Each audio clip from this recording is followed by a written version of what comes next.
Matthew, the last time we tried to do one of these, I'm getting irritated thinking about it all over again because we linked up, did an analysis piece. It was really good. It was really fun. It took me a while to edit it, and I was like, you know what? The day of, it's taking too long. I'll finish it tomorrow. And then by the end of the next day, it was just completely irrelevant. There was too much stuff to cut out, too much stuff to put in, and I was like, we're gonna have to do this again down the line. And here we are. We're doing it Here we again down are. the line. Matthew Knauer, prominent member of Giants Twitter, currently rehabbing from Tommy John. How you doing, man? I'm good. Thanks for having me on. How are you? Doing well, man. Going down to spring training in about less than 2 weeks at this point. Getting Nice. excited for that sun to hit my face. But how are you doing, man? I saw you're throwing again. Well, actually, tell Yeah, yeah. for So those who I aren't familiar, for those who aren't familiar, tell the people what happened with your arm in the first place and where you are at now. I pitched last year, and I'm a freshman in college, was a senior in high school last year.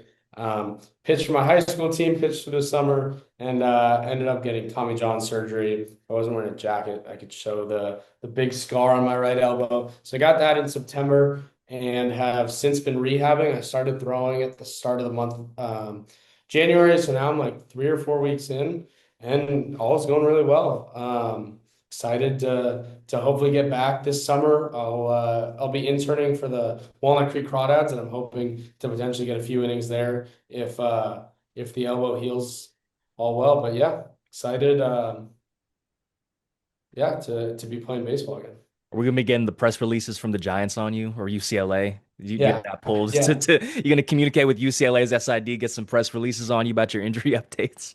yeah, exactly. But no, so I will also be I'm covering the baseball team here in the spring too. So for the Daily Bruin. That's gonna be a little fun for you. You got a Yeah. certain Number shortstop prospect. Number one projected pick, Rock Chalowski, and a ton of other talent behind that too. It's a really good team. Ton of other talent on that team as well. But we're not here to talk about UCLA, No. unfortunately for you. But we are here to talk about the San Francisco Giants, who will obviously now have a new center fielder, at least presumably a new center fielder. Harrison Bader agreeing to a contract worth 2 years, 20.5 million. Again, projects to slot into that center field spot, deepens the lineup a bit, and for most importantly, addresses the Giants one of their bigger weaknesses last year, which was outfield defense. They were last in outs above average, 28th in defensive runs saved. There are two ways we can start with this, and I'll let you pick. We can start with the bat. We can start with the glove. Which one do you want to start with? Let's start with the glove because I mean Start with the that's glove. the money maker. That's why it's here. So, to provide a little context for those who aren't familiar, Harrison Bader is no doubts about it. He is glove first. He was acquired primarily for what he's been able to do with his glove because it is a damn good glove. I think I don't have the numbers in front of me. I threw away my notes after I was done with Shayna. Shame on me. But I think it's like 77 outs above average, I want to say, as an outfielder since he made his debut. That's the most among any outfielder during that span. I think if you extrapolate it specifically to center field, it's like a couple behind Kevin Kiermaier, but it's one of the best defensive gloves in baseball. Got him at pretty good value considering what he's been able to do. I think I've seen, some of the projection models or some of the projection sites saying they expected like 12 million. He is only getting about 10 million a year.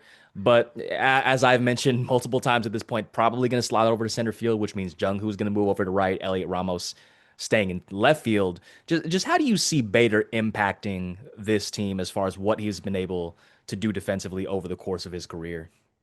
Yeah, I mean I think this is going to make a massive impact on the team. Just like from a broader sense of last year, the outfield was lacking like a presence, was lacking a guy who wanted to track down fly balls and catch the ball.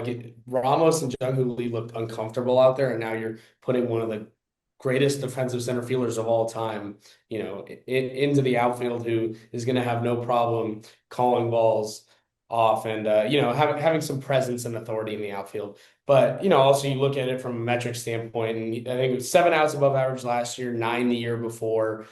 He's essentially been a 5 to 10 outs above average center fielder for the last decade. So this is a really, really impactful center fielder. And the interesting thing is, like he is aging. He's 31 years old now, and you can see his like sprint speed in the outfield has declined a little bit, but he's made up for it by taking much more efficient routes. Statcast has a metric where they judge the jump based on top sprint speed, the route, and reaction time. And his route is one of the best in baseball. And just as he's gotten older, it's continued to get better. So I highlighted it all specifically in the thread, but I'm really excited about the defense in center field. I mean, we're watching a generational player out there, so it's going to be fun. And then the other impact that I think is a little subtle that people aren't fully realizing is Jung Lee's now playing right field, which is huge for him, sort of just taking the weight off. And moving to the corner outfield, where now less range to cover, less responsibility, and his arm is going to be able to shine there. So yeah, just a great move for the Giants. At 10.25 million AAV is what it is. Like he should easily, surpass that if we're going WAR per dollar. Most projections have him right around 1.3 to 1.5, which would bring about 10 to 15 million dollars in surplus value, which is what his contract is. So yeah, great deal for the Giants. I'm a huge fan, especially defensively. You just hit me with a shameless plug of your thread on my own show. Shamelessly, that's my job. My job is to shamelessly plug it. Sorry, But to the point Justin. that you made, it was one of the biggest things that they needed to address this offseason. And for those of you who are unfamiliar, I cited this in the last video I did with Shayna, but Jung-Hoo is kind of one of those guys where what you watch versus the numbers you see don't necessarily align 100% just because he doesn't have those extreme low lights that Elliott might have necessarily because as we've mentioned Elliott did have some pretty rough low lights defensively last year. And so when you see like -9 outs above average or whatever it was, it's like okay, that aligns with what I'm seeing. But when it came to Jung-Hoo, I think it was like -5 or 6 outs above average and -18 defensive runs saved. And so sliding him over to right field and letting that arm really play in right field and obviously having, as you mentioned, one of the best defensive center fielder. All time is a very big claim. I wasn't expecting you to hit me with that, but I we mean, he's him and Kiermaier are the two best of this generation, and I would argue that outfield defense and baseball players have gotten more athletic over time. I think it's fair to say he's at least in the conversation. I'm sure there are some greats who are probably better than him, but he's up there. It's generational. it is most definitely a generational glove. And one of the things that I did find interesting is that when I was looking into how OAA is, because if you look at Baseball Savant, it kind of breaks it up into where are their strengths. So like going back, coming in, going to the left, going to the right. And the one that I found very interesting is a lot of his OAA comes from going to his left. I think actually, as I'm saying this, I'm trying to remember if that means going to his left from our perspective or their perspective. But From the outfield perspective, so him going towards right field, okay, never mind. I was gonna make an Elliot Ramos point, but never mind. I think this is the Jung Lee but point. it's just as But important as it is as important because we got triples alley to navigate, and it is a little more significant going to his left, but it's not like a crazy drop off going to his right as well. And the one thing that I'm gonna be very interested to see with this move in particular, if in fact he does go to center field, is how does this impact Elliott and Jung Hoo defensively? Because when it comes to Elliott in particular, it was really weird because in 2024, like he did play a lot of center field and he didn't grade out well there, but he did grade out well in left field. So you're thinking, oh, okay, like he's going to be, instead of a below average center fielder, he's going to be an above average defensive left fielder. And that's not what happened at all. And it was a really rough season for him. And then, as I mentioned, Jung Hoo having the arm, having the athleticism. Now, Mike Yastrzemski mentioned a couple times when he was still a Giant that playing right field at Oracle Park is not easy. I mentioned this in the video I did with Shayna, but his last act as a Giant was catching that fly ball, diving into the over the short fence, and that's something only you can really do with having knowledge of how difficult it is to navigate. But as I turn this over to you, like I am very curious, having someone as good as Bader who has as much range as he has, how does that kind of make things, easier for Elliott, for Jung Hoo, knowing you have someone that's capable of covering so much ground, whether it's whether it's to his left or to his right? Yeah, it's huge. Well, I mean, first of all, the thing with Jung-Hoo, he got dinged. He had, I think it was two or three fly balls where it was either like lost in the sun or collided with someone that he dropped, and OAA just killed him for that. So the poor, defensive metrics were really that, and then a lack of range where it was, a few balls where they say the average center fielder is a little bit faster and gets there. But now you're sticking him in right field and putting, one of the guys with as good of range as there is in baseball next to him. And so that hopefully takes some of the pressure of like Bader's got triples alley, Bader's got the stuff in the gap, and you just need to, corral anything in right field, and especially off that wall, like with the way the ball caroms, having a strong arm is really, really important. You saw Yastrzemski gun down so many guys. I'm excited to see what Lee can do next year. Like balls off the wall that hitters, try and make a double and would be a double at any ballpark. It can carom pretty hard right back to the right fielder. And we saw, like I said, Yastrzemski, lead the league in assists multiple times. So I'm excited to see what Lee can do in right field. But like you said, Bader controlling the right center field gap is going to be huge. And then it's the same thing, for Ramos in left field. Like you said, it was just like it was weird because he looked completely fine in left field in 2024 and 2025 just looked uncomfortable. Like he looked like the entire time, if a ball was hit in an awkward way, like he was not taking great routes to it. And it was also at the catch point where like balls were missing his glove. And so I hope this offseason, just with like some training and confidence, he's an athletic, strong, pretty fast guy. He should be fine out there. But yeah, we'll see. Yeah, and I do think with Elliott in particular, given that, you know, fairly or unfairly, that's not for me to say, but it did seem like he did become kind of a punching bag for Giants Twitter. And, Yeah. and I will say that, some of it was like it snowballed like a little too much. Like I'm very much online, so I see a lot of it, and it kind of got a little uncomfortable. Like some of the direction that it was going, if you're kind of picking up what I'm Yeah. saying. But I do think that him having the off season to really just mentally recuperate, and But he's now been in Arizona working, and so I think exactly. it's huge.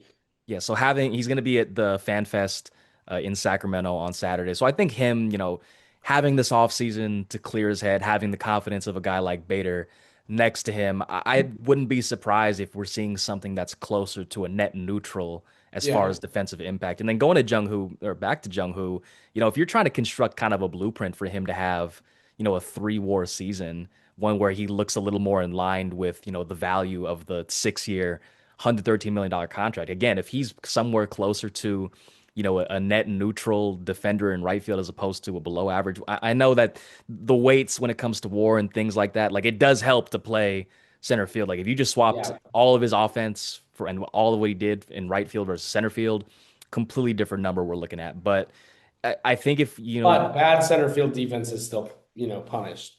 yeah, it is still punished, but it's not to the extent Yeah. that bad right So, field but defense. I do think there's a very reasonable scenario where Lee ends up, a few outs above average positive as grades out as a pretty decent right fielder and grades out with a 110 plus WRC plus.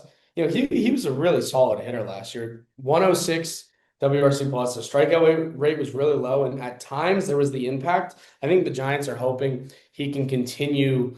The stretches where he's putting. It's not going to be home run power, but he can put the ball gap to gap and be a doubles hitter where the slug is hopefully in the, low to mid 400s rather than, no contact at all. So I think if all things go right, you can find yourself a scenario where he has 3 WAR with some decent slug in the offense.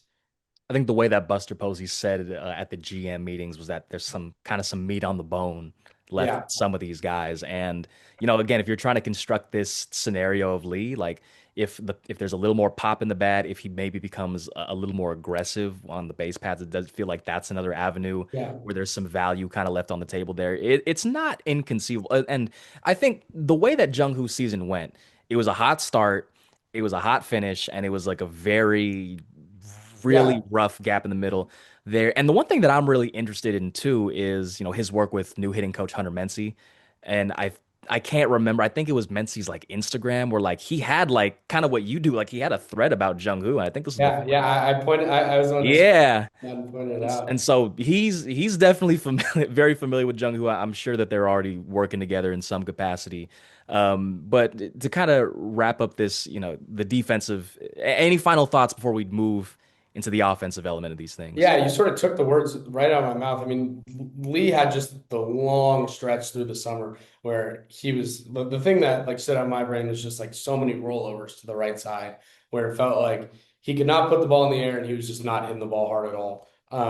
But there were the stretches on both sides of it where he was not striking out and hitting a lot of line drives and hitting pretty well. And so a new hitting coach in Ments, I think, is going to be huge. Hopefully tapping into the power to the pull side just a little bit more. But I mean, all the changes that were made last year in Toronto should be a great blueprint to follow. And I'm really excited to see what Lee and also, the rest of the lineup can do. Especially with some of the declining bat speed of some of those guys. But that's another Yeah. top. That's something we'll save for spring training. But Yeah. getting into the offensive side, back to Harrison Bader. I think a lot of people, if you have no context whatsoever and you look at what he did last year offensively, you're thinking like, wow, like this is the type of guy that we're getting in to, provide some numbers. 277 batting average, that's a career high. 347 on base, career high. 796 OPS, career high. 17 homers, career high. 54 RBIs, career high. Doubles, you guessed it, career high, and that all amounted to a OPS plus of 117, which of course is a career high. But And I'll give you one more career high at 356 BABIP. that's exactly the route we're going. We're not here to rain on anyone's parade, but I think that's exactly kind of what we have to do because there's a lot of what do you want to call it, red flags or noise.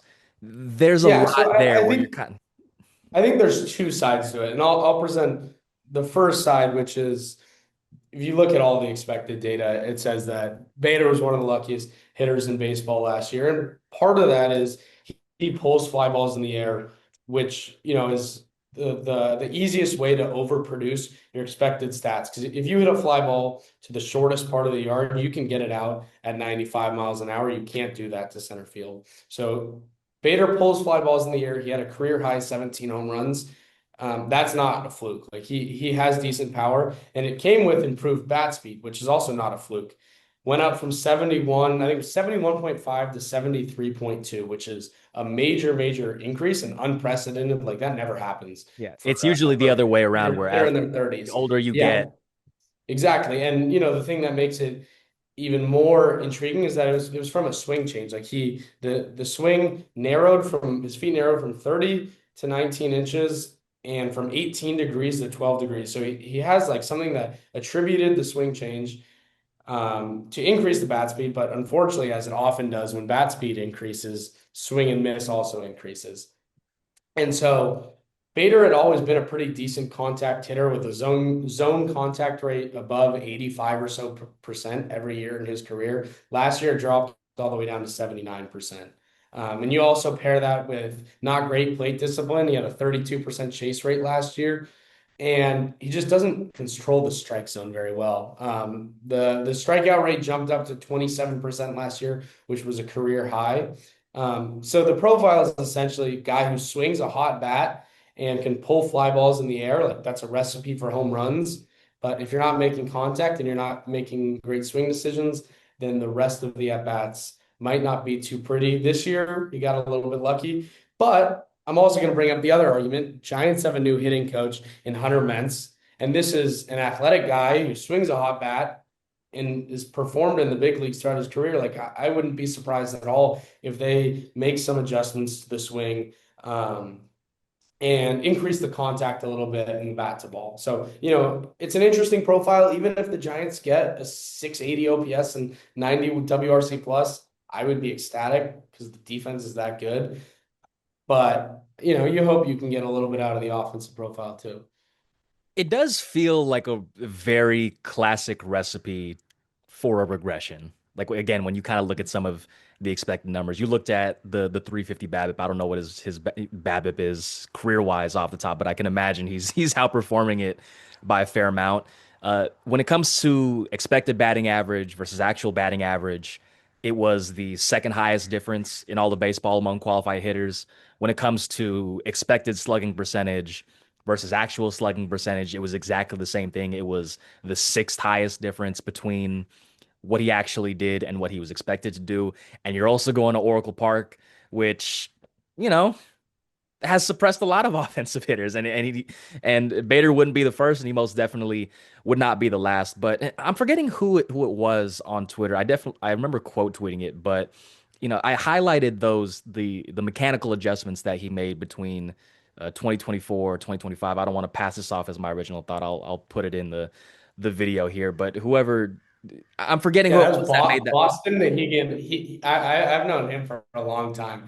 He put out a really good thread that we both saw where he highlighted some of the swing changes. Yeah, Yeah. so I just saw that, took it, typical big time reporter stealing the little guy's work. No, I did give him the hat tip. I said good find on that end. But I am going to be, interested to see exactly like it does feel like this is the recipe for, a lot less offense. And again, you're going from Citizens Bank Park to Oracle Park. There's just going to be some of that baked in, but it's the to what degree is it going to be, and to what degree is he going to be able to sustain some of that pull side? Because I'm pretty sure you saw the spray charts of him as well when it comes to the home runs in particular. It's like everything to the pull side. There's like two lone ones to right field. But to your point, if he's able to, be in that ballpark of a 90, even an 85 WR Yeah. plus, with the value that he provides as a center fielder defensively, and even if he's able to get, 10 or so steals and even just provide a little bit of value on the base pass in a non-stealing capacity, I think if you're the Giants, I think you take that. I think you'd be very happy at Yeah. that, Oh, for especially sure. for $10.25 million per year. For sure. And I think the thing that I keep reiterating is like certainty is huge. The Giants know what they're going to get out of Bader. You're going to get, somewhere around one WAR with maybe potential for more if the bat plays out. But the prior scenario was Lee in center field with Gilbert and Matos, who, that's as uncertain as it gets. Not that I don't think either of those can be good ball players, but knowing the kind of production you're going to get in the outfield is huge. The other thing I'm going to mention is this is the least platoon dependent Giant team I think we've seen in like since 2019. Ideally, DH and catcher, which catcher maybe even not, are the two places you're platooning. At first base, Devers should be there every day. Schmidt should be at second. Adames at short. Chapman at third, and then the outfield of Bader, Ramos, Lee. Every single one of those guys should be playing every single day.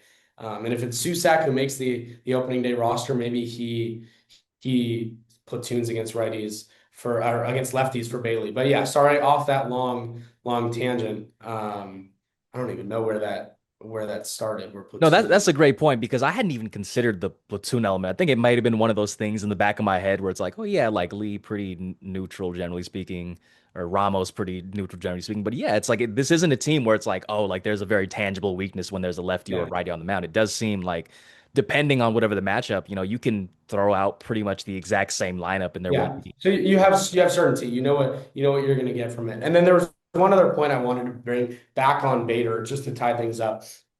So the thing that really stood out to me this year, his squared up percentage. So essentially, like, are you getting the barrel to the baseball and hitting the pitch as hard as it came in from the pitcher? Fell from 33% to 28%. And so even though, which like doesn't sound like that small, big of a shift at all, but that went from like right around league average to 11th percentile. And so even though he has a pretty impressive like ability to hit the baseball hard, his bat speed is good and his top end exit velocities are really good. His average exit velocity was only 87 miles an hour, which was in the 18th percentile.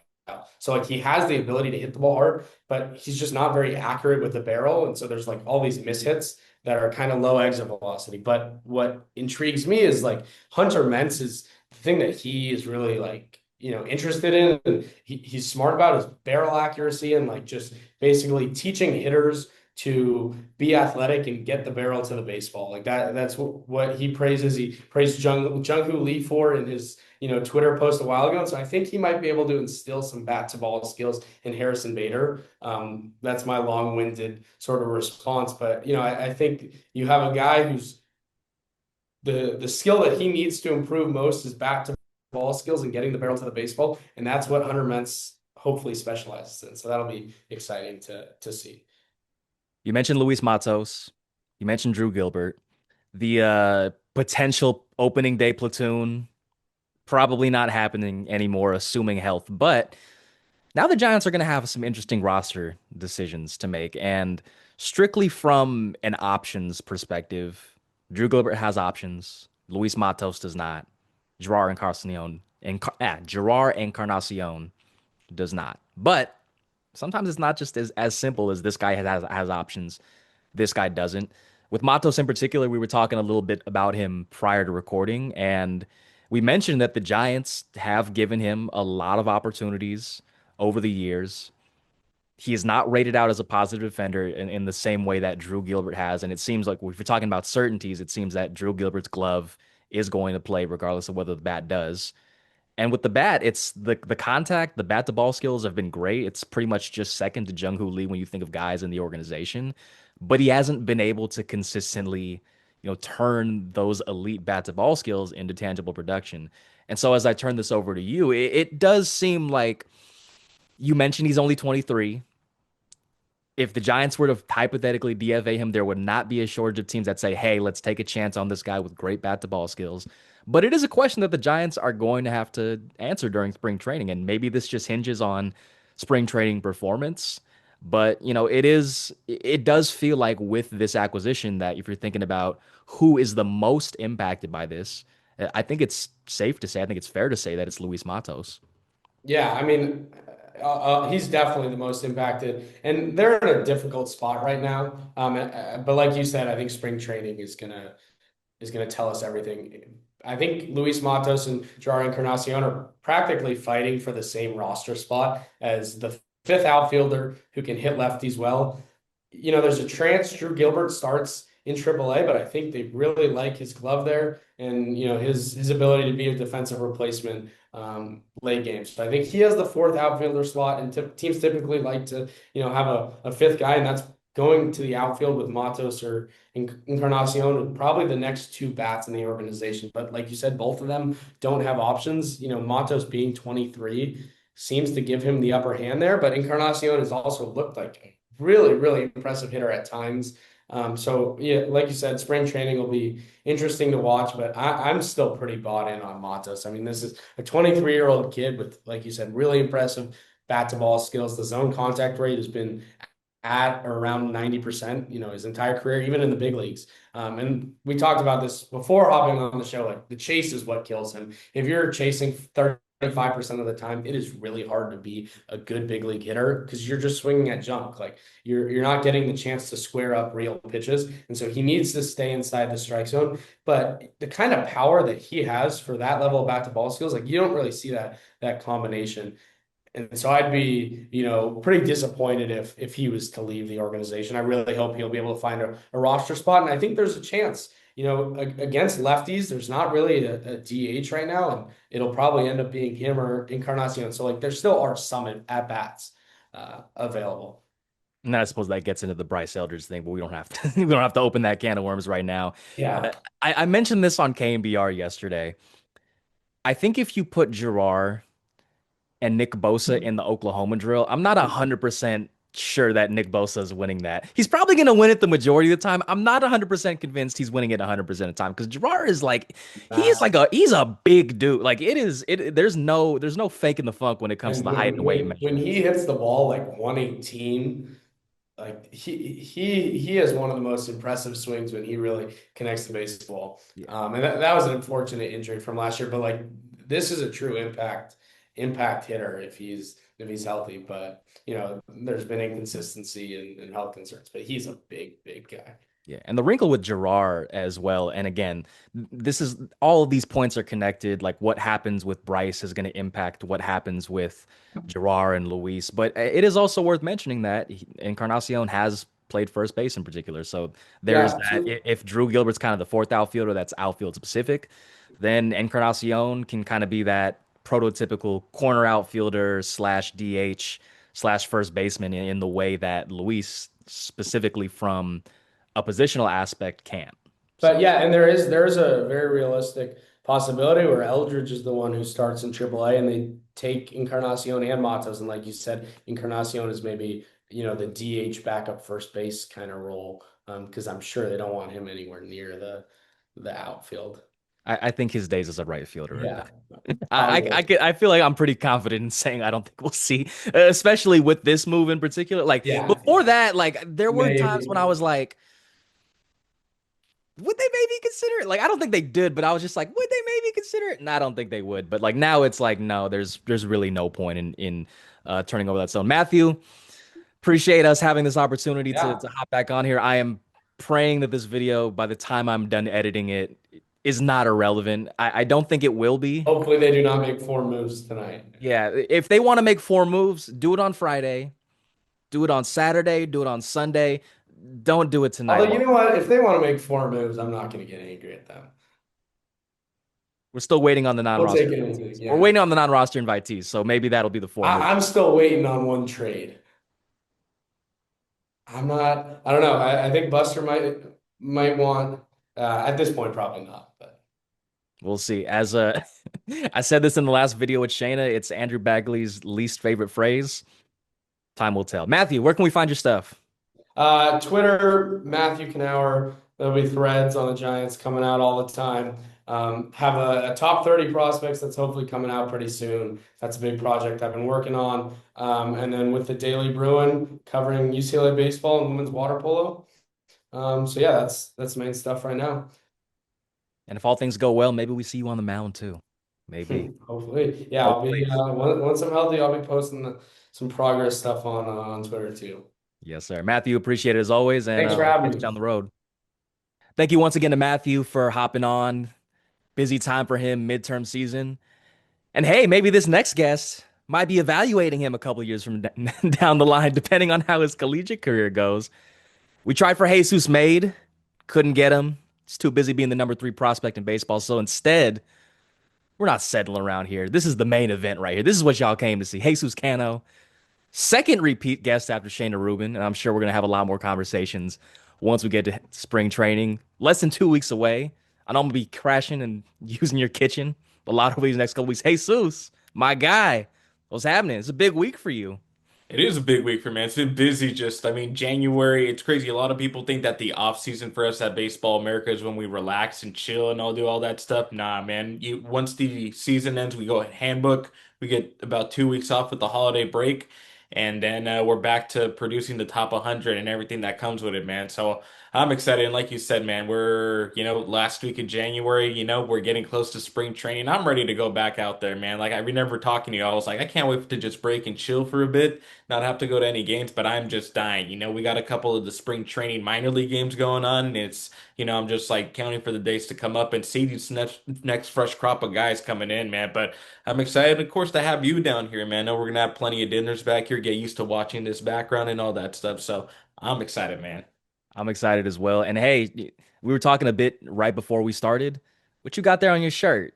I think I've seen that logo before. I think it might be on a certain video game in a couple coming out. Exactly, man. Fresno State, Aaron Judge. I'm pretty sure because I looked at all the covers. It's the only college that's been featured on MLB The Show on the actual cover. So it's back there, ready to go. You know the vibes, man. There's a lot of good people down in the Valley, man. A lot of people that put in that work, that are loyal to the Valley, man. I think for Aaron Judge is a great representation of that, and I couldn't be more happy for the community to be able to display it on that on such a level. So very good day when I saw that. I remember seeing the cover and I was like, holy crap, I can't believe this is happening. So it's been great, man. It's been great. But I do want to talk about something with you, Justice, because the one appearance that I made on it, it got a lot of views. I'm just It saying. did. It did. I'm just That was saying. legitimately crazy. That was like actually crazy because like whenever I publish these, I expected, we've grown steadily since I guess it'd be last winter at that point. I remember I had like 25 subs when we very first started. And,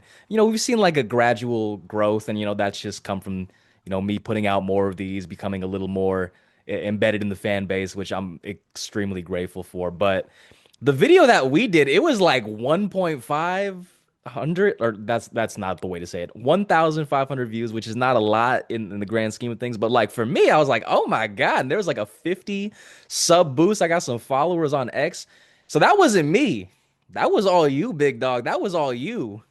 It's Maybe this maybe Derek Shelton too. thing. Maybe that little Shelty appearance has something to do with it. I'm forgetting who commented this, but somebody commented there's a lot of great facial hair in that video It between was the two of us. Castro. It was It was Anthony Castro. Castro, Shout Vince. out to Yeah. Castro. So that was incredibly fun, and it's a high bar to clear at this point. If we get even a fraction of the way there, I will be incredibly happy. But Jesus, as you know, it's pretty much, what is it? Is it colloquially known as like Top 100 Week? Like I've never seen like a term for it, but this is, as you mentioned, this is the time of year where a lot of publications, including yours, drop their preseason top 100s. And yes, this is all going to be subject to change in a couple months. But that's what the mid-season update is for. We're talking about the preseason right now.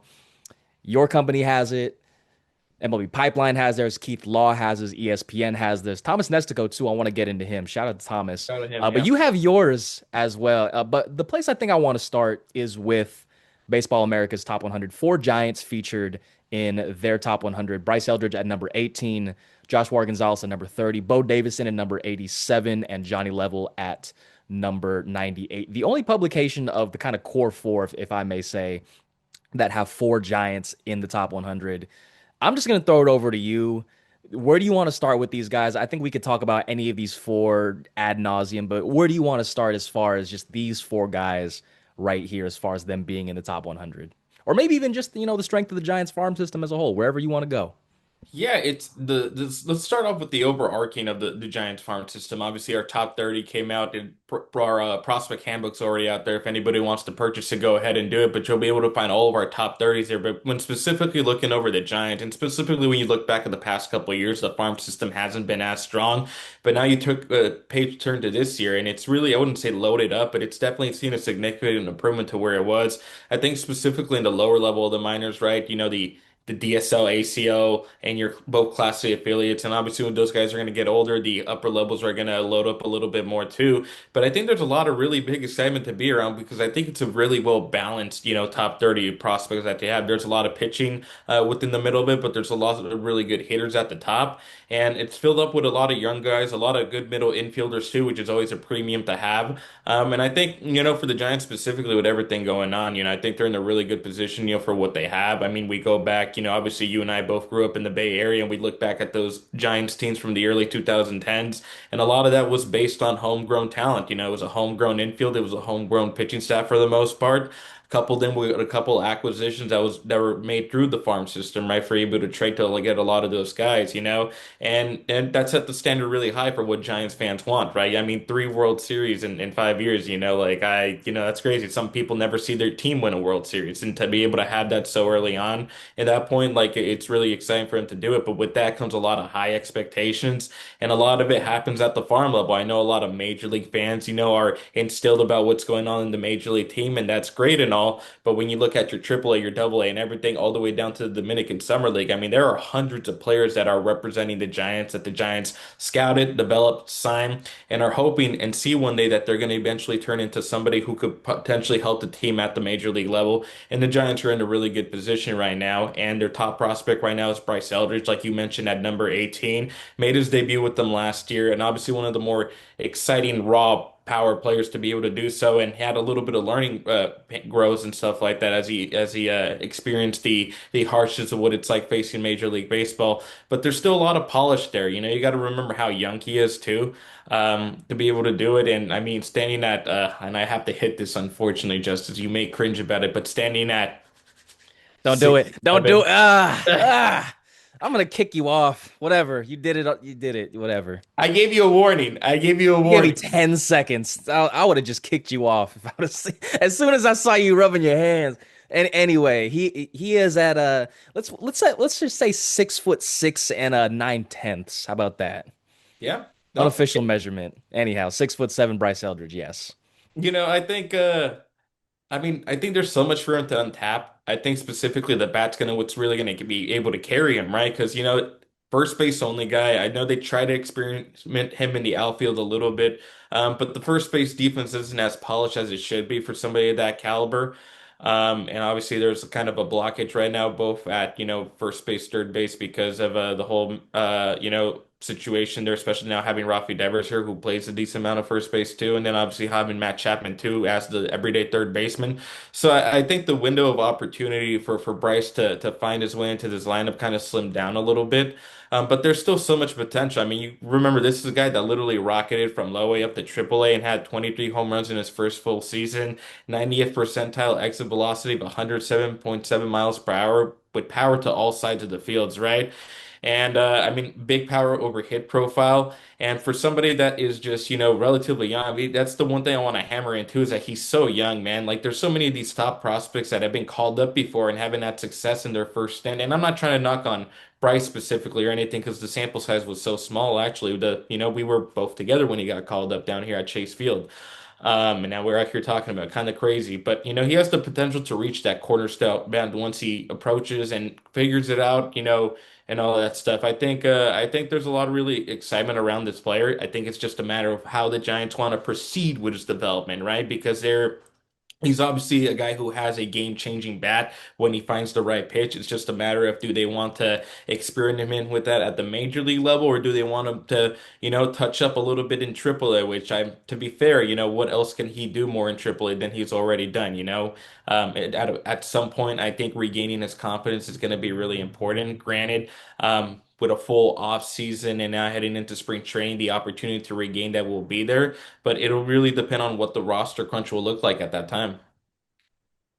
I'm wondering in my head right now how many Bryce Eldridge centric opening day stories I'm going to write between now and March 25th. I'm sure there's going to be a lot because with Eldridge, that's the big question. There's not a guarantee necessarily that he's going to be on the opening day roster. And the comparison that goes on in my head, and these are not one-to-one comparisons at all, but remember back in 2009 when Buster Posey made his debut very tail end and then begins the 2010 season in the minors and then goes on to win Rookie of the Year and everything that happens. This is not to say do not place those expectations upon Bryce Eldridge. Those are so lofty expectations, but it's more so just the general framework of it wouldn't be shocking if he does start the season with AAA Sacramento. It was some small sample size theater. I think he hit like a buck oh 07. Now, granted, had some really good at bats, hit the ball very hard. I remember, I think it was like his first game or his second game where he's facing Zach Gallen, all-star Zach Gallen, pitched in the World Series and been a damn good right-handed pitcher, Zach Gallen. All-Star And game starter Zach Gallen. all-star game starter Zach Gallen. And I remember he was kind of just spamming him with changeups. And I'm like, this is a hard at bat for anybody. And Eldridge just spitting on them. And like I'm not necessarily, gonna take too much from like a one game or even, the small sample of the contact that he did made. But as you mentioned, it is top tier power. And when you're just thinking about the raw exit velocities and just how hard he can hit the ball, the comp is it's a guy that went to the school that's on your shirt. It is Aaron Judge. Like that's how hard he hits the ball. Now again, Grant, it is important to mention he is only 21. The Giants mentioned this a lot last year that they did not want to rush his development, and it is going to be an imperfect fit with Rafael Devers. Rafi Devers, he's learning first base as well, but he does have the 8,000 innings at third base. Just from the eye test, I know this might be a shock to some people, but I do use my eyes from time to time. From the eye test, did look really good when it came to the picks, and it's there. It is a question like which one of these guys is going to be better defensively. So it is very much an imperfect fit there, but when you have the potential that Bryce Eldridge has, if he hits anywhere near what the Giants think he can hit, you figure out a way to get that into your lineup. I don't care what the position might look like. If this guy has 20, 30 homer power potential, you will figure out a way to get him in the lineup. So it's more so a matter of when that's going to be. But, you know, I do want to give the other guys on the Yeah. BA Top 100 some love as well. Josuar Bo and Jhonny Level. These guys kind of more in the abstract for Giants fans, I would say. I don't know what the percentage is, but I can't imagine a lot of guys have seen these guys live and in person in any capacity. Three guys right there. Which one do you want to go with? Which one do you want to talk about? Well, let's just go in order at this point. But before we head over to that topic, I think one thing of important to note, like you mentioned, like just because somebody gets sent back down to AAA, and just for all the fans out there, doesn't mean that they're done, so that they're out of time or anything like that. It's important to be able to get that development. And another thing too, with the importance of calling up Bryce Eldridge at the time that they did last year, is he is a PPI eligible player at the moment, meaning that if he were to win the Rookie of the Year, right, the Giants would get that extra draft pick, right? And we've seen, when Julio Rodriguez won it, the Seattle Mariners selected Johnny Farmelo, who isn't a top 100 on our list, but he's still a very strong prospect that could get up there. And because of the Corbin Carroll winning it with the Diamondbacks, they were able to get Ryan Waldschmidt, who is their number one prospect right now. So that is something that takes into account to play as the time before he got called up and stuff like that. But that's enough Bryce love for right now. But I really want to talk about Josuar, man. And I know you mentioned not a lot of people seeing him and stuff like that. I've been thankful enough that I was able to see all four of these guys throughout the entire year, and specifically I remember the day Josuar, was inserted in the lineup here during Instructs. Like I was heading over to Maryville to watch one of their pitchers who was a Taiwanese pitcher, and I believe it was one of their first signings from Taiwan, and I was like, this is a pretty historical thing. So I went over to go watch them, and in that moment I see that there is a guy by the name of Gonzalez J inserted in the Giants lineup hitting second. And I was like, could this be? Checked in with a couple people and it indeed was. So I booked it from Maryville down to Tempe to go watch him play. And all those videos that you see at Baseball America are videos that I took of him. Got to see him and stuff like that. I talked to Joshua after, had braces on and everything. I forget how young these kids are, but this is somebody who, you look at our work at Baseball America, some of us believe that he could be a top 100, the number one prospect in baseball at some point with how advanced his bat is and just overall where he is as a player. I mean, this is as close to a five-tool player as possible. I remember watching him that first game. He collected two hits like it was nothing, man. Like he did not look like a player that had just gotten off the plane from the Dominican Republic, into Phoenix that day. He looked like somebody that had been there for a while. And as instructs progressed, man, like I remember watching a game where he hit two home runs. One of them was a opposite the field and as opposite field as it gets, solo home run, and the other one was an inside the park home run. Granted, that was because the center fielder misplayed it and it went under his legs, but still, you have to have speed to be able to finish that. And Joshua did it with flying colors, man. I know recently there was an article posted that, there was, talks about Joshua being used as trade bait.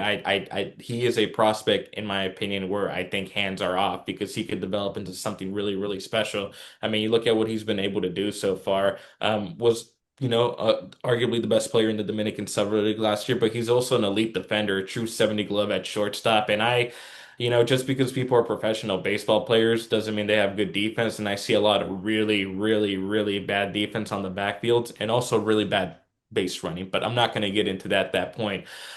He needs a switcher with an advanced strike zone feel for his age, more pop than expected, especially coming over from the left-handed side. But ultimately, it's going to come down to how he can develop his body. He's, so young, and there's still framework for him to be able to develop and how that's going to be able to keep up with the fluidity of his defense, with the way he moves around the bases, with the way he attacks pitchers in the lineup. But at the end of the day, man, like this guy is really, really good, and he's going to be a very exciting guy to watch. Like, he's going to be playing in the Arizona Complex League this upcoming year for sure. There should be the case for him. I believe there's going to be a stacked infield in low A, so it makes sense to having them. Obviously, not confirming everything. It's just pure speculation, but No, it's going to be confirm it really. right now. Confirm it right now. Ah, man, I don't be doing fake news like that and stuff like that. I got to protect myself, But he's a lockdown shortstop, top of the lineup catalyst, man. Such a good player, and for people who come down to spring training to watch the Giants or whatever, he's gonna be a really good player to keep an eye on, man. You can watch him on the backfields at Papago Park, and you're taking a glimpse into the future. And I think with Gonzalez, I think it's also important to contextualize both him and Luis Hernandez. I do want to get into Luis a little bit because he's when we're talking about abstract. I don't know. Have you had?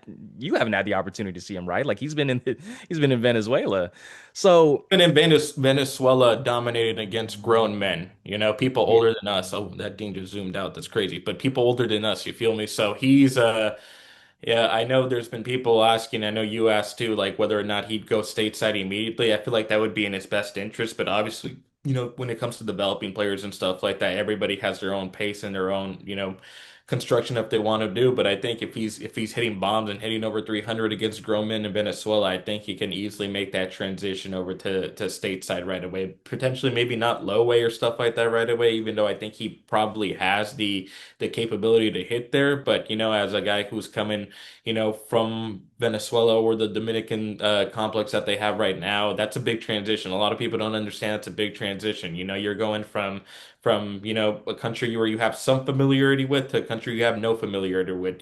So it's going to be that's kind of a big mental part of the game too. So, but I mean, there's a reason he is, was the number one, prospect for the international side for quite some time, and the Giants were able to land him, paid a hefty amount to be able to sign him. It's because all of that potential is there. It's written all over with him. Yeah, as far as their international signing class, like it was just three guys. They had, I think, 5.44 million, and 5 million of that went just to him. I think that makes him the second highest from a signing bonus perspective in the history of the Giants, right behind Lucius Fox from the Bahamas, who, as many Giants fans know, never actually panned out. I think his biggest contribution was actually part of the Matt Moore trade more than a decade ago. But to kind of, I do want to contextualize them a little bit, and Level can be part of this as well as some of the other Latin American signings such as Keiner Martinez, Argenis Camaya, Luis De La Torre, and that when you think about the history of the San Francisco Giants generally, like when you think of some of the most important figures that have ever played for this organization, you think of Juan Marichal, the Dominican dandy. You think of Orlando Cepeda, the baby bull. You think of the Alou brothers. And then there's a very significant gap from there when you think of those guys in the 60s and 70s. Aside from maybe Pablo Sandoval, there just hasn't been, Randy Rodriguez, Camilo Doval. There has not been a ton of franchise altering, franchise pillar talent that has come from Latin America when it comes to the Giants. And so, I think in a vacuum, like, yes, it is great that the Giants are acquiring players of this magnitude. And I think when we were talking to Joe Salermo, the one thing he said is, like prospects rankings aren't everything, but it is nice that we have gotten in back-to-back years the best position player, and in Hernandez's case, the best player, period. But I do want to provide that context in that, when you think about all of the avenues to build a team, Latin America has been an avenue that the Giants haven't really hit on in the past. We've obviously seen Marco Luciano was claimed off waivers. He just got DFA'd by the New York Yankees. Me and Shane have referenced that last time. And Yeah. Luis Matos could potentially be DFA'd as well, depending on how spring training goes. But it is important for the Giants when they find all of these various ways to build their team that they do become more of a stronghold in Latin America, because that is an area where they have historically over the last pretty much 3, 4 decades have pretty much lacked. And they're in prime position to do that because you talk about some of the guys on top of the board, like Josuar being one of them, Jhonny Level, who is also a top 100 prospect. We'll get into a little bit too, to signing a Luis Hernandez. But they also have a really good contingency of pitchers, with Keiner Martinez, Argenis Kayama, Luis De La Torre. And also Carlos Gutierrez, the outfielder who played in Low A San Jose, has kind of been derailed a little bit by injuries, but there is a lot of really good players down there too. I know there's going to be a couple of players in De La Rosa and Alberto LaRoche, who are going to be playing in the Arizona Complex League this upcoming year that I'm excited to watch and see firsthand how they do. But they're in a really good position, right? Like the talent is looking really good, and there's a good track history of proven. These aren't just guys that are slapped on the top 30 because you need 30 names. This is top 30 because they were good. I've done, I do the Rockies list here at Baseball America, and that's a list where it's like you need names. The Giants list is not. The Giants is the one where you're prioritizing talent and see who fits best because they have so many people down there. And I think the Giants, like you mentioned, might be a little bit while away before that comes into it, but they are in position to at some point, have game-changing guys from Latin America that are going to help them over in San Francisco. I did mention BA's top 100 list, but I know you have your own I personal list, and do. I don't want to forget about Bo and Jhonny Level. And again, I'm sure, because again, if we talked about all four, we could talk about. I mean, honestly, this top 30 list, and we could be here for 7 hours. But I did want to give you an opportunity to share your own list, because I don't even did you even text it to me, or I don't even think I had a chance to read it. I know you published. Yo, we got Zoe. Is she back there? Hold up. She's right behind you. We got Zoe. Zoe. Somebody wants to say hi. The people want to say hi. Zoe, Tell us who this is. This is the number one prospect right now. This this Zoe's the is number one prospect. She's this at the is top of Zoe, my list. my 4-year-old Nebelong cat that I adopted on May 1st, 2024, and has played such an instrumental role. Like usually when I'm working, besides she just woke up from her nap and everything right now, but usually when I'm working, she's parked right there, sitting asleep, doing whatever, trying to get my attention and stuff like that. So her birthday's next month, and I'm throwing a birthday party for her, as I've told you. So you will be invited to that. But yeah, she's great. She's very vocal, a little shy right now, but man, Zoe's the best. She is, yeah, I love her so much, but you'll get to meet her in person sometime. Isn't that right, baby girl? I will be there for it. Hit us with some quick scouting grades for For Zoe. Zoe? Hit us with on the 2080. On the 2080, I don't even know like what scouting grades there are for Zoe. Just I'll tell you this, man. She's an 80 grade sleeper for sure. 80 grade sleeper. I would say athletically, she has a thicker lower half. We've actually helped her lose 2 pounds because the veterinarian recommended doing that. So, I mean, the mobility is going to come through. I would grade her like a 50 runner right now, but everything else, man, she's 80 grade everything, 80 grade cat. This is a solid cat, man. This is everything you need to do. $1,200 cat that I got for free when I adopted her. So I'm pretty happy. And she's very great, but she wants to head out now. So I will let her go. type of cat you build a franchise around. That's what I'm Exactly. talking about. Getting back to your list. Yeah. Hit us with the list. Who Yeah. do you I have on believe your is it 100 or is it 150? I think it's I had, so it's 150, right? I had Bryce at 17, Josuar at 34, Bo Davidson at 49, and Jhonny Level at 99. Those are where I had them within my top 100. There is a top 150, but those are where I had the guys obviously in the top 100. Can you share? Are there any Giants in that top 150 when you extrapolate it out, or is it Yeah, just Kinder Martinez is the other one, and Bresnahan is somewhere in there. Bresnahan's ahead of Martinez because Bresnahan ranks higher in our top 30, but those guys are within the top 50, 150. I don't know where exactly I have them, but those are where I had the top 100 guys. I think with Bresnan, I think that's a good transition into obviously just this list was just released. Let's take a couple days to digest it and whatnot. But projecting forward, again, you don't want to get too ahead of yourself when it comes to these lists. But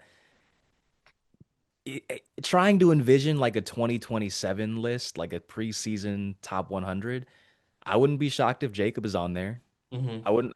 I assume Luis Hernandez is going to be on there. I assume Josuar is going to be on there. Maybe we Argenis get even. Kayama's gonna, I think Argenis Kayama is a good position to be up there. Carlos Gutierrez, if he's able to prove, could be a borderline 150 guy. Luis De La Torre, if he shows that he's able to develop a solid third pitch and remains on a starter profile, I think has a good chance to be a top 100 guy down the road. I mean, there's a good candidates to be able to do that, man. And I think the one thing I want to preface is the when we put a top 100 at the beginning of the year, it isn't because we're predicting what's going to happen this upcoming year. It's because we gathered all this information, and this is where the list stands after a full season of play. And these are the best top 100 players heading into 2026 based on 2025 performances. So, one thing to keep in note too when it comes to these top 100 lists. Nah, man, this is the definitive. Like they're going to be this good, ranked this way, and if you're wrong in any capacity, it's a personal indictment It on is. you and your company, and you're wrong. Except for the times when you're right, and then the fan base gets to say like, "Hey, they nailed it all along." That's But I believe we're the only outlet that has four Giants on the list. it So, is. Giants fans, if y'all trying to say thank you by subscribing to Baseball America, check it out, baseballamerica.com. Hey, there we go. Jesus, before I let you go, we have talked about a fair amount of prospects now. Is there anybody for you personally in the Giants system, not in the top 100 right now, or even among those guys that you talked about, just maybe some guys, or even in the Giants top 10, maybe not in there right now. Are there any guys that you think that Giants fans going into 2026 should keep an eye on? Trevor Cohen. I think Trevor Cohen is a prime example to be able to do that. I know he wasn't the highest selected guy in the past draft, but he had such a great pro debut. I mean, elite bat to ball skills, barely swings and misses, has really good speed, instincts with a plus arm. He needs to lift the little ball a little bit more to be able to play up. But I mean, he has a legit chance to stick in center field, especially if his bat's able to develop. I mean, if it's able to really remain consistent to what we saw this past year when he made his pro debut, I think he has the potential to be a high floor, outfielder with a breakout if the power arrives. Once that power arrives, everything becomes smooth sailing. He becomes such an appealing player, but he does everything else right now too. And I know I mentioned Trevor Cohen, but I think I do want to talk about the two other guys too in the top 100. Bo Davidson. I had him much higher. I had Bo Davidson at number 49, and that's because I really do believe that he has the potential to be a true, really good five-tool player. I mean, he plays great defense, runs well, hits the ball hard. I mean, does everything that you want to see out of five-tool player. I know he struggled a little bit when he got to Double A, which I think seems to be a trend with a lot of Giants players these days. Once you reach that level, you see the growing pains that come in everything and stuff like that. And I mean, he's not going to be a guy that's going to potentially make his debut this upcoming year, but I think he is a guy who's going to be able to put himself in a position to be able to be one of the more coveted prospects. And I mean, this guy's a true scouting find. I mean, he is a undrafted junior college signing.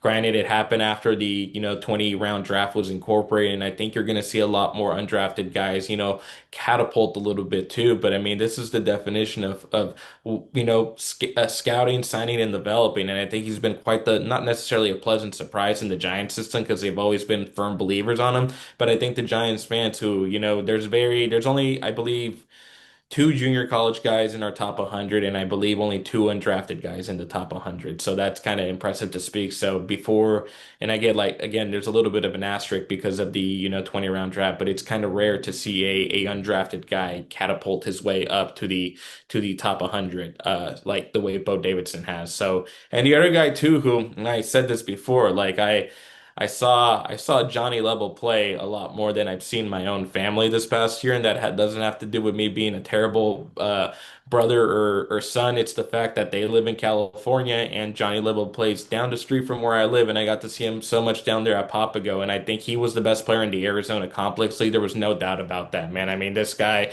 a very good player, pure hitter with a low miss rate and surprising power. Like he's not that tall, I think stands about 5'9", 5'8", 5'10", maybe somewhere within that ballpark. But I mean, he has powers from both sides of the field with a short, efficient swing from both sides and enough range. Really good, plays really good defense too. Like I mentioned, there's a lot of bad defense, but when Jhonny Level had the ball, there wasn't as many mistakes or any slowing down when it came on the defensive side of the ball. He has enough range and arm for shortstop, and I think could develop into a second baseman too. In fact, when the draft guys came down and I came to watch him play at Papago Park, he was taking second base reps alongside Gavin Keelan and a lot of the younger guys that stayed up before he got promoted to low A San Jose. So, I mean, there's some questions that come with him against high velocity, especially up in the zone, but I feel like that's the case with most players. But I mean, Level has been a true, you saw the track record in the Dominican Summer League. He absolutely crushed it in the Arizona Complex League, and he's a middle infield guy with real offensive upside, but the only thing with him is it seems like there's a very big crowded room within the Giants system when it comes to the middle infield. So it's just about him remaining versatile. But I think too, and I know maybe fans don't like to hear this and stuff like that, but I think if I'm the Giants, and I'm looking to make acquisitions, whether it's at the trade deadline or in the offseason or whatever happens, I think I'm pitching Jhonny Level as a guy that a lot of people want, because he's somebody that's going to be able to develop. You have, Josuar and Luis Hernandez who are in similar ranges, I'm not saying, that Level can't keep up with them, but there definitely is more upside when it comes to those two other players, and Level has an established track record too. So I think he's going to contribute to the Giants, whether it's on the field or maybe them, making a deal or whatever involving him and stuff like that. I think he's a good player, and I think the people down in the Bay Area who are gonna, if you can head down to San Jose Excel Ballpark or Excite Ballpark, one of those Right. two, um, to watch the low A San Jose Giants are going to be really good. There's going to be a lot of really good pitching there with them. I think Kayama's going to start the year. I believe Kaner will return at least for the first part, and a bunch of other people that are going to come up the way. So get down to San Jose if you don't want to watch the future of the Giants down there. You heard the man. Get down to San Jose. Hey, Seuss, my guy. Appreciate it always. Where can we find your work? You can find my work at baseballamerica.com. We have some great subscription options there. My Twitter is Jesus_Cano88. So if you want to follow me and see what I repost and what I tweet about, there's going to be a lot of video coming from the backfields. I'm going to get a bit of an equipment upgrade soon, so that's going to be nice. So I uploaded Josuar video there, Jhonny Level video there. There's plenty of video to go around there that I'm going to be posting. Nobody covers the backfields like I do, man. ACL, extended spring training, instructs, fall league, whatever it is, I'm out there, whether it's a cool 75 degrees or it's 118 degrees like it reached one time when I was watching Kendry Churio play in Surprise. So I'm out there, man. We out there, we balling, we riding all gas, no brakes with it. You feel me? So we out there posted up. All gas, no brakes. Hey, Sue's my guy. Appreciate it always. I'll see you down in Phoenix in a couple weeks, probably pretty much a week and a half at this point. And I'm gonna see Zoe too. I'm excited. Peace out, my guy. Peace out, man.